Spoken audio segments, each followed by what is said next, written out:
మునగాకు చట్నీ చేద్దామని ఫ్రెష్గా చెట్టు నుంచి మునగాకు కోసుకొచ్చి ఇలా శుభ్రంగా ఈనెలు తీసి పక్కన పెట్టుకున్నాను.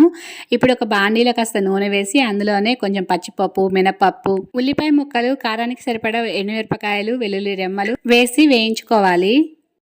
తాలింపులో వేసినవి వేగిన తర్వాత మునగాకుని శుభ్రంగా నీళ్ళలో కడిగేసి పిండేసి నీళ్ళు లేకుండా తాలింపులో వేసుకొని 2 నిమిషాలు తిప్పేసినామంటే చూడండి ఎంత ఆకైతే ఎంత అయిపోయిందో కొంచెంగా కనిపిస్తుంది. ఇప్పుడు చల్లారిన తర్వాత మిక్సీ జార్లో వేసుకొని ఉప్పు వేసుకొని కొంచెం చింతపండు, ఇంగువ వేసుకొని కాస్త నీళ్లు వేసుకొని ఇలా అయితే మిక్సీ చేసుకొని పక్కన పెట్టుకుందాం. అదే బాండీలో మళ్ళీ తాలింపు వేసి తాలింపు దినుసులు, ఎండుమిరపకాయలు, కరివేపాకు, కొంచెం పసుపు వేసి గ్యాస్ ఆఫ్ చేసుకునేసి అందులోనే ఇప్పుడు మనం మిక్సీ చేసుకున్న చట్నీని వేసి కలుపుకొని పక్కన పెట్టుకోవడమే. ఆరోగ్యకరమైన కమ్మని మునగాకు చట్నీ రెడీ. దోశలు, చపాతీ, అన్నం ఎందులోకైనా బాగుంటుంది. తప్పకుండా ట్రై చేయండి. మీకు ఎలా కుదిరిందో కింద కామెంట్ చేయండి. ఈ వీడియో నచ్చితే ప్లీజ్ సబ్స్క్రైబ్.